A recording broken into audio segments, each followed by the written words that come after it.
And I think for a lot of people that I've seen, even with their first business, it's something that develops. I don't think I've spoken to someone that was like, yes, I woke up one day and I had all of this clarity and then I went out and did it. I think usually it's like an evolution, which you might have also noticed in yourself.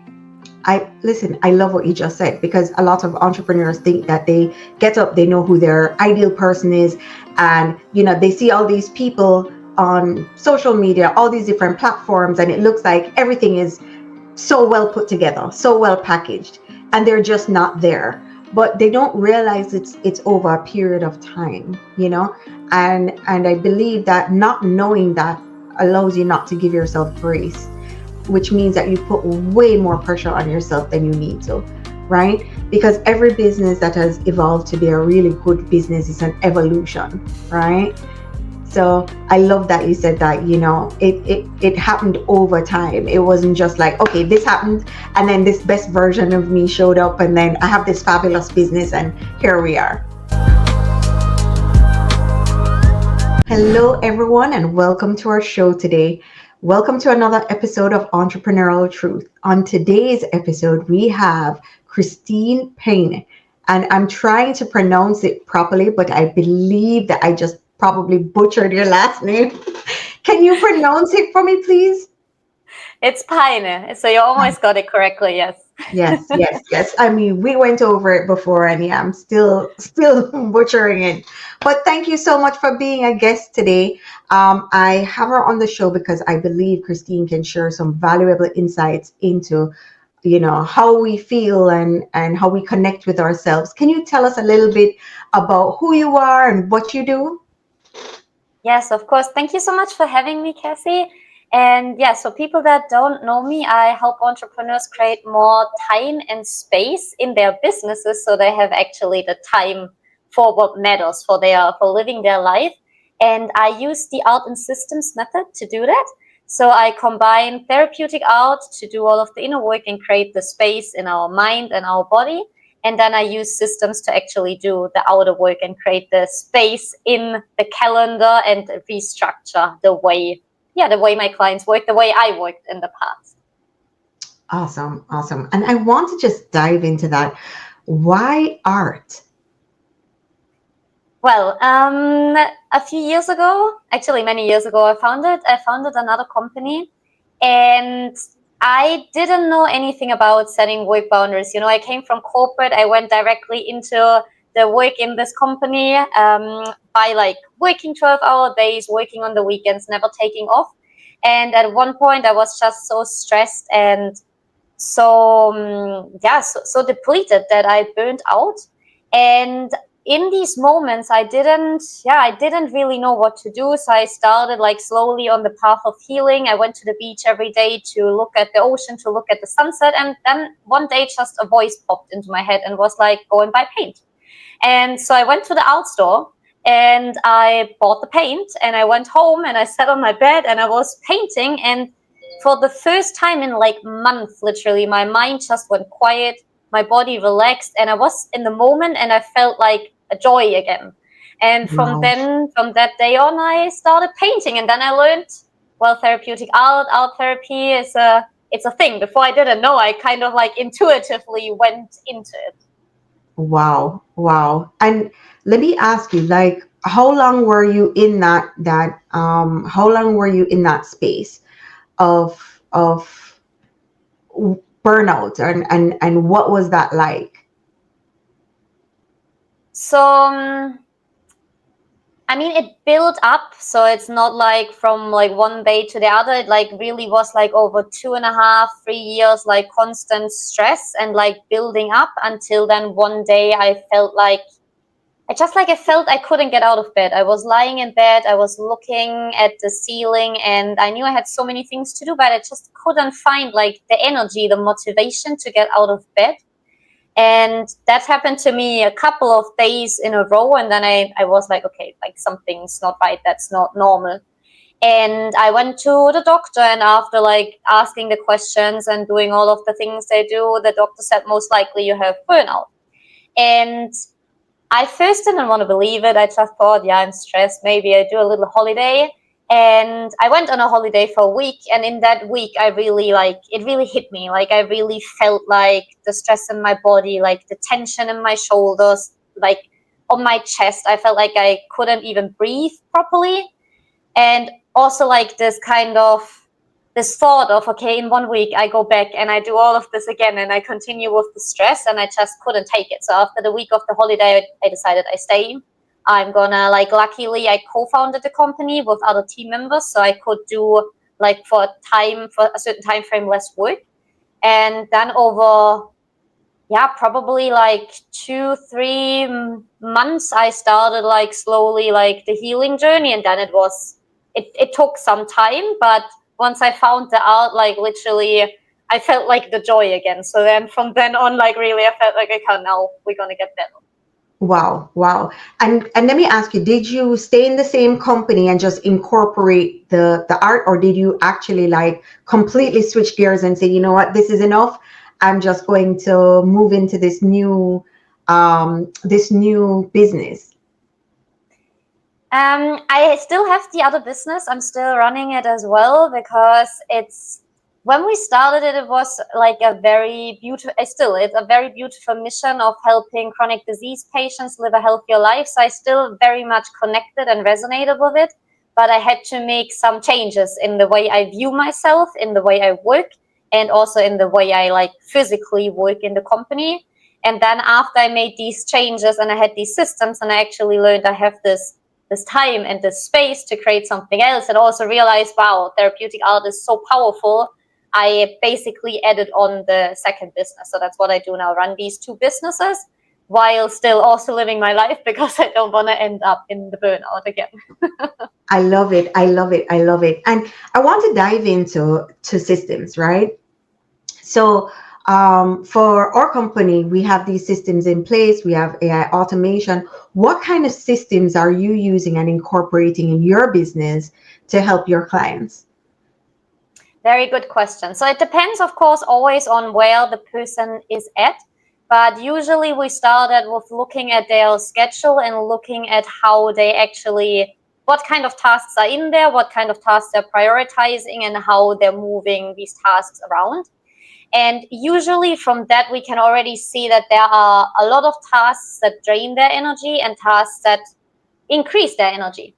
So already there, we're implementing a better system, so to say, a system of how they can put a better schedule to actually adapt these tasks that are high energy and also low energy.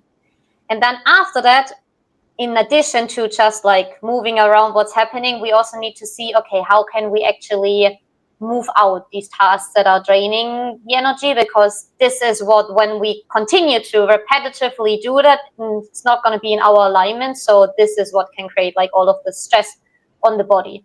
So there we might set up some AI automations. We might find an assistant so that they can delegate, or maybe they have an assistant already, so we see how we can delegate the work better and really see how we can restructure. And one additional piece is we also look at the personal life, because I believe everything's interconnected.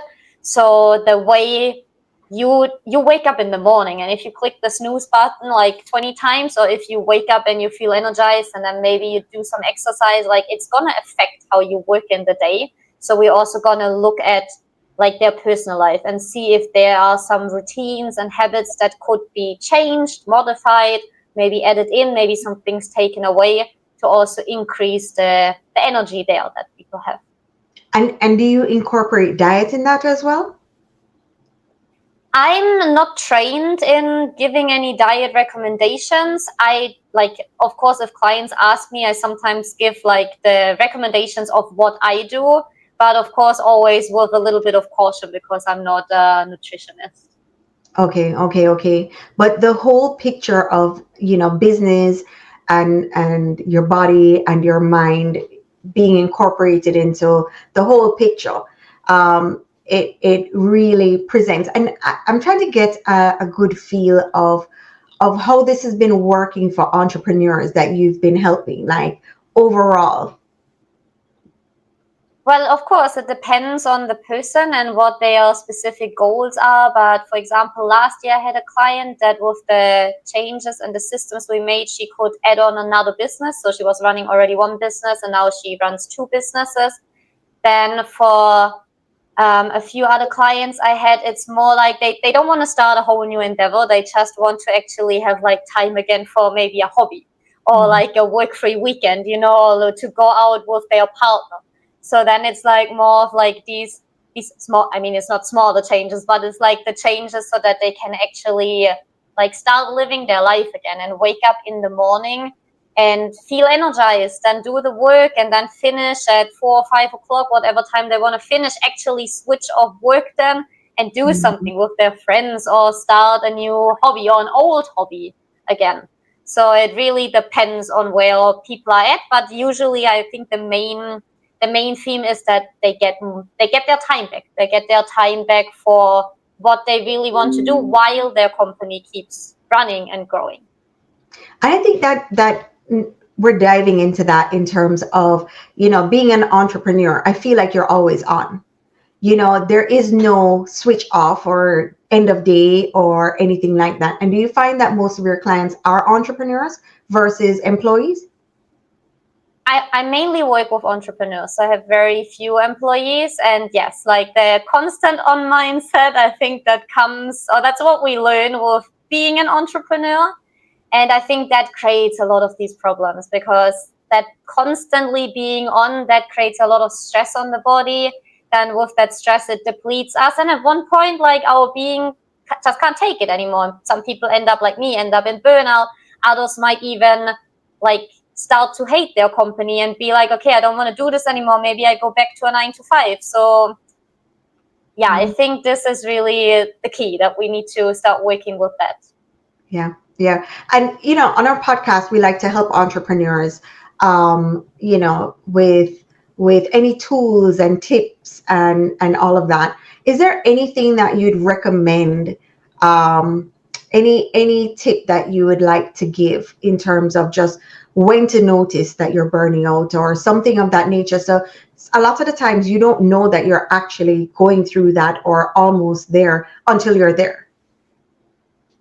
Yes, that's a very good point. Like, yeah, mostly we need to get really deep down to then be like, okay, now we need to make a change.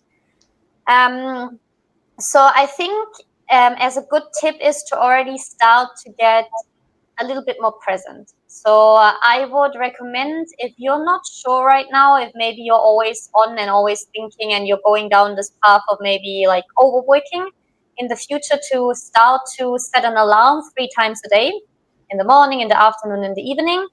And then every time this alarm goes off, just for a moment, just a very brief moment, close your eyes, take a deep breath, and just for this moment, feel into your body and feel how your body feels like. And if you start to feel that your body carries a lot of tension, or maybe you even have difficulty connecting to this connection in your body, then that's already a sign that maybe you're like, this constant cycle is going on and it's stressing your body. But just from this practice and repeating that 3 times throughout your day, you're starting to integrate that presence. And so you have a chance to like actually take out a little bit of this velocity, a little bit of this speed, and get back into presence and into this moment. Awesome. Awesome. And I'm glad you said that. Okay, so I have an alarm on my phone. It's set for 8:30 in the morning, and it's just a simple breathe alarm where it just reminds me to take a breath, right? A lot of entrepreneurs, a lot of us don't know how to be present, feel present, or even know what present means. Like, what does it mean to be present? Very, very good question. And yes, that's very true, especially if you're in this constant thinking mode. So how does presence feel like? I'm trying to describe now something that can be felt. So it's not going to be perfect. And for everybody, it will feel a little bit different. But maybe if you think about a moment where you were completely in awe, maybe you watched a beautiful sunset or there was like a really beautiful moment. And then you can notice sometimes in these moments, like your mind goes still and you just observe what's going on around you. So maybe in the sunset example, you just like literally have no thoughts. You're not thinking about what to do tomorrow, or the to-do list or whatever. You just observe the sunset, you see the colors, you see the clouds, and you're just there present in this moment, and your mind is completely still. So that's how it feels like. If your mind is still and basically shut off, that's how presence feels like. And of course, then thoughts can come in, and that's okay. We're humans, we think, but you can still like be present of the thought. So if you're sitting there and you would watch the sunset, and a thought comes in of the to-do list of tomorrow, then you could be like, oh, that's interesting. There is the thought of this to-do list, and you observe that thought. So you become present of that thought, and then you let that thought go as if you would like let go of a cloud or the waves that maybe go out again. And then you start to be present with that thought, and maybe an emotion comes up, or tension in your body, or good feeling and openness in your body, and you start to be present of what's going on, like really like kind of stepping out and observing that. And it's something that you feel, that you notice, so it's not so easy to describe it in words, but maybe that already gave a feeling. Mm-hmm. Just that conversation gave me a feeling. I'm like, yeah, let me think about that. Let me go back to a place where I felt still. And I like that. And I think that's important for our listeners. Like sometimes you need to step back, and it doesn't matter where you are in your journey. You still need to step back, take a moment, and be present in order for you not to hit the wall, right? And that wall is in, enough is enough, right? So can you dive into your practice and tell us a little bit more? It's so exciting. I want to hear more about what this looks like. What is the experience like? Mm-hmm. So therapeutic art, we maybe first need to define what it is, because if people hear art, what I often get is, I'm not an artist, I can't paint. So it's not about that. It's literally not about creating anything pretty. As long as you can hold up some colors and you can draw with them on a paper, even if it's just 2 lines, you are good to go. Like you can do therapeutic art. And then therapeutic art is really a practice in which you use the colors to make visible what's going on in your subconscious mind. So in a practice, to like make this a little bit more tangible, what I would usually do with a client is we first go into a meditation or some breath work to come into the moment, to be present and to cut out the mind a little bit, or at least become present of the mind. And then whatever topic we're focusing on, we're putting these feelings, these emotions, these thoughts on paper through the colors. And through the meditation and the breath work that we did before, we really bypass the mind. So this becomes intuitively, and we put these colors in whatever forms, shapes, however they come up, and just put them on there. And this is how our subconscious mind can then be made visible on the paper. And then afterwards, we look at this drawing, which doesn't have to be pretty. That's not the point. We look at this drawing, and then I always like to ask my clients if there's something that surprises them or that stands out to them in this drawing. And usually they see like different connections. They see things that they weren't even aware of before. For example, I had a client that she was procrastinating on a lot of the tasks, especially when it came to her marketing. And so we went into feeling how that felt like in her body. And then she put that onto paper. And she put like a silhouette of her body. And then she drew a lot of like energy, or like a lot of dark colors into her throat. And that spread out throughout all her body. And then she realized the procrastination is the problem. She's afraid. And this feeling of fear that manifests in her throat makes her procrastinate, and that affects everything. And only through looking at the drawing, she became aware of that. And just through that simple awareness, things changed for her. And then she could go and be like, okay, yes, I might be afraid to put myself out there, but that's part of the process. Let me do it. I don't need to let this procrastination hinder me. Wow. Wow. Okay, so diving into that, right? Okay, so the energy that she felt in her throat, so the energy was blocked in her throat. The process, does it clear those chakras or those spots? Or I don't know the terminology that you use specifically in your practice, but is it something that clears that energy? So like your throat, your stomach, the tightness, the energy that's in those things, in those places, does it help to remove it? Yes. So being present and becoming aware of these parts starts to clear that out. And then so already you being present of these areas and recognizing them and sitting with them and accepting them already starts to clear these areas. Now putting them on paper is like actually moving out physical energy through your body. So you're starting to clear out. Now, of course, it depends on how much energy have you put in there, how long has this been stuck in there. So it might not be that after the first session you cleared out everything. Sometimes it happens, like one drawing is enough and everything's clear, but sometimes it takes several sessions until this energy is cleared out. So it really depends. Maybe to give a tangible example, sometimes when people come to me and they've been already like in this mode of stress for so long, the stress starts to manifest in their body. So they might feel pain. I had a client recently that felt pain in her wrist. And so over a few sessions, I think like 6 or 7 sessions, we slowly started to work with that and also started to sharpen her awareness. And then like literally this painful, stuck, stressful energy, it like from one day to the other, it was gone after about 7 sessions. So it took a little bit of time. Wow. Wow. Wow.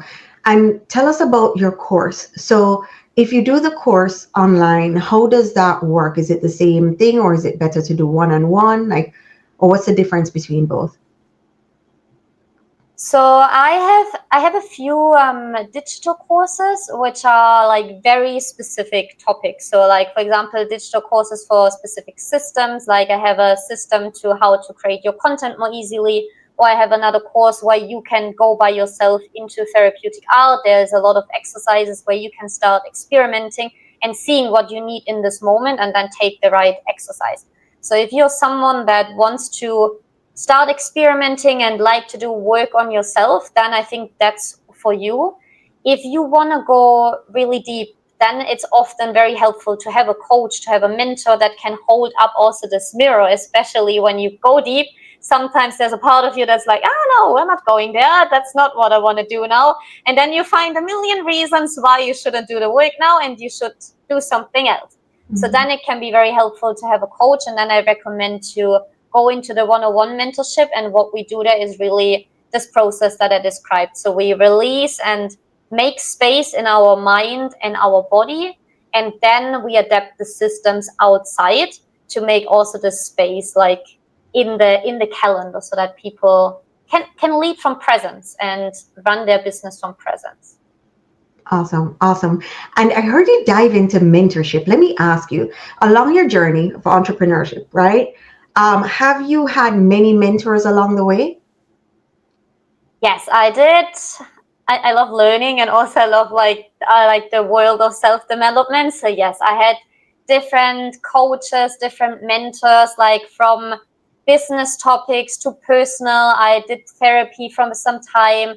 Then when I started with therapeutic art, I had an art therapy mentor. So like throughout all of my journey, wherever I needed support, I personally love it because there's someone that holds you accountable, someone that holds up this mirror.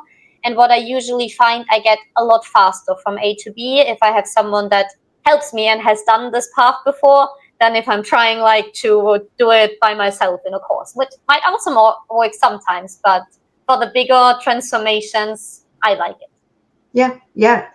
I before I started this journey, I maybe paid for like a digital course online, but never really did the course or whatever the case is. And now, I mean, the mentorship has been huge in my journey, and I really always encourage people that, I mean, if you're trying to get from A to Z, right, you need a mentor, you need someone to guide you because it's huge. It's huge. And in your client's journey, how have you seen them with your mentorship, like, be able to clear the blockage in terms of speed with having you do it one-on-one with them? You mean if it's faster, or if like it's a faster journey? Yeah. Do you find that it's a faster journey for your clients or people in general when they work with you? I believe so. Of course, it's hard to compare because they do the mentorship with me. I don't have a version of them that don't do the mentorship with me. But usually, if we look at like when they come to me and I see like the problems and the things that they come to me with and Mhm. how long they have been carrying this and Right. how many things they have tried to do. Like maybe they signed up for a course and never did it. Maybe they even did a group program. Maybe they read a book. And Mhm. it's like usually like quite a long time that they have been trying to like deal with this problem, and then when they come to me, depends on the issue, of course, we can clear out these things quite fast. So like a couple of sessions, like now I mentioned, for example, with the physical pain, a couple of sessions. If it's like going into completely redefining your business to start a second business, yes, that takes a few months, but that's, I think, part of the normal process. Okay, so you were in this phase. You then developed your awareness of, okay, you know what? I was able to release all this tension. I was able to get back to who I need to be in order to help my business grow through arts, right? Through releasing this energy, through this form of therapy, essentially, right? And how did it help you become more clear on your vision, right? Of who you needed to be. And then how clear, the second part of that is, how clear do you need to be in order to start a secondary business while running that first business? Like, did you already say, hey, listen, I'm only going to focus on entrepreneurs that are women entrepreneurs that are like how how clear do you need to be in order to start a secondary business while running that first business? So actually, in the beginning, when I started, I wasn't clear at all. Like literally, I started with helping myself with therapeutic art. Then I found it so interesting and fascinating that I did a master's degree in it. But all with like for in the beginning with the idea of like this is for me. I want to do the master's degree because I want to deepen this practice. And then throughout the master's degree, there were a lot of practices where you were also working with other people and like learning how to implement that. And that's where I started to feel like, that's interesting. Maybe that's something I would want to go into. And so I started to do a few workshops, and I kind of like went into that. In the beginning, my focus wasn't on entrepreneurs. It was just like, let's help people do some art because it's amazing.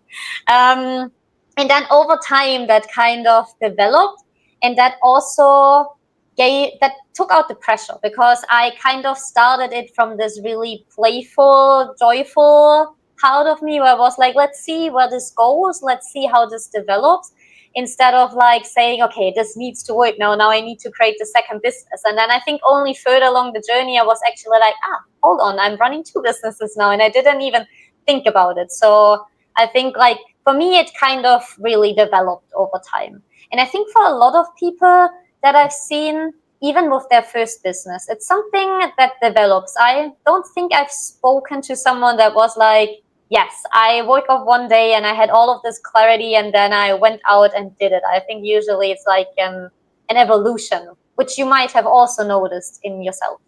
I listen, I love what you just said, because a lot of entrepreneurs think that they get up, they know who their ideal person is, and they see all these people on social media, all these different platforms, and it looks like everything is so well put together, so well packaged, and they're just not there. But they don't realize it's over a period of time, and I believe that not knowing that allows you not to give yourself grace, which means that you put way more pressure on yourself than you need to, right? Because every business that has evolved to be a really good business is an evolution, right? So I love that you said that, it happened over time. It wasn't just like, okay, this happened and then this best version of me showed up and then I have this fabulous business and here we are. Yeah, Yeah. that's not how reality is. Even if like you see a lot of people depicting that, I think no real entrepreneur who like is further along in their journey can attest to that. No, listen, entrepreneurship is cyclical. There's everything. Yes. It's a journey. It's the good, the bad, the ugly, and the indifferent. There are so many versions of entrepreneurship, and I love bringing people on this podcast that can share that, because I don't want people either at the beginning of the journey or middle of the journey think that they're doing it wrong. You know, because that's the worst thing that you can do, is just sit there and just beat yourself up thinking that it needs to look a certain way.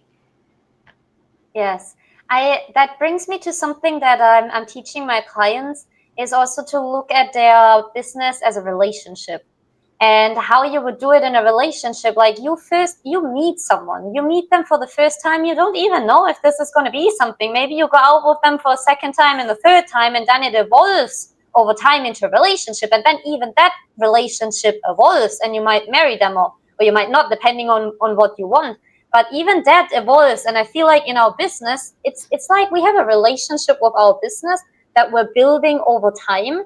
And also that means naturally it brings up a lot of stuff. So there is a lot of work that comes up when we're in business. A lot of like fears come up. We're visible. Now what happens when we fail? What happens when we succeed? So it's not the easiest thing, like, to create a business, and like not even just from the point of view that you need to have all the tools, or you need to know the steps and have mentorship, but literally also what comes up inside that you will have to face through this journey. Yeah, and fear is a huge one. Fear of failure, fear about, okay, I've started my fourth business now. What are my family members going to think? There's so many fears. And I mean, again, everybody's journey looks so different, but I guess fear is the one thing that everybody has in common, right? And it's just how and what medium you use to overcome that fear to become the best version of yourself, you know? Exactly, and become present of that fear. I think that we're going like back to the beginning, really. Like, this fear is then what drives us to do all of this overwork, what drives us into burnout if we're not becoming present, what puts all the stress in our body. So the more we can become present with this fear, it might either release itself, or we're just like, okay, well, I'm afraid, that's fine. I'm doing something completely new, so I can be afraid. Yep. And here's the thing, it's okay to be afraid too, right? So, you know, Exactly. yeah, I think that a lot of us use different things as motivational tools to get to the next level, right? Some people need that fear, to be like, oh, well, I'm walking into or stepping into my fear, in order to put out more energy. And then you have some people that use like anger, like depending on what people are saying to them on social media, to drive themselves to do better in their business, to show or to prove. you know I think a good amount of fear, healthy fear, is always good, but yeah, too much fear is never good either, right? So I love it, and I love all the tools that you're. Is there anything that you would like to leave with our guests today, like a way to find you, resources, tools? Yes, so if anyone feels called to go deeper, then the best way to find me is on Instagram. I'm create.worth.christine, or on my website, christinepeine.com. There's all the resources, there is all of the work I do. Something that could be helpful, which I always like to give. I write a weekly newsletter, and in this newsletter, I really go into all of these different parts of like how it is to run a business, also the ugly part, the fears behind that, the how to overcome that, and there's always a therapeutic art exercise for people to try out and go a little bit deeper into this work and just experiment with themselves of how it's going. And then maybe just like a message, like, no matter where people are at in their journey, I think it's like beautiful, like when we start to create a business, when we start to become an entrepreneur, because we really have this chance to make a change in the world, to make an impact, to have a positive impact. And the more present we are, the more we do this from a conscious state, we do this from a relaxed, intentional state, the better the outcome will be, and the better we will impact our clients and everybody that's going on, that's affected by this business. So I feel like no matter what kind of tool someone uses, if it's art or something else, as long as we just practice this presence, that's already gonna bring us forward a lot. I love it. I love it. Christine, thank you so much for being a guest today on our show. It was a complete pleasure. The pleasure is all mine. Thank you so much for having me, and yeah, thank you to all the beautiful listeners as well. Lovely, lovely. Everyone, I will definitely link all of her social media handles and where to find her in the description below. Thank you guys for joining us. If you're joining us on YouTube or if you're listening to the program, again, I will link all of our links. Thank you. Thank you, Christine. Thank you. Thank you for tuning into today's episode of Entrepreneurial Truth. One tool that I can truly recommend on how you can organize and execute systems is Notion. Notion allows you to seamlessly get information out of your head and into a centralized, organized space. Whether it's documenting processes, managing projects, or brainstorming ideas, Notion can be your go-to platform. As a special offer to our listeners, you can get started with Notion using the link in the episode description. By using our affiliate link, you not only support our podcast, but also gain access to free templates designed to kickstart your journey with Notion. These templates are specifically crafted to help entrepreneurs streamline their workflows and boost productivity. To take advantage of this offer, simply visit the affiliate link below to sign up and explore the free templates available in the resource section. Whether you're a solopreneur, managing a team, Notion can be the game changer you've been looking for. Stay tuned for more episodes where we dive deep into strategies, tools that can empower you as an entrepreneur. And don't forget to subscribe to Entrepreneurial Truth so you never miss an episode filled with actionable advice and insights. Thank you once again for joining us today. Until next time, keep innovating and scaling your business with purpose. Thanks again.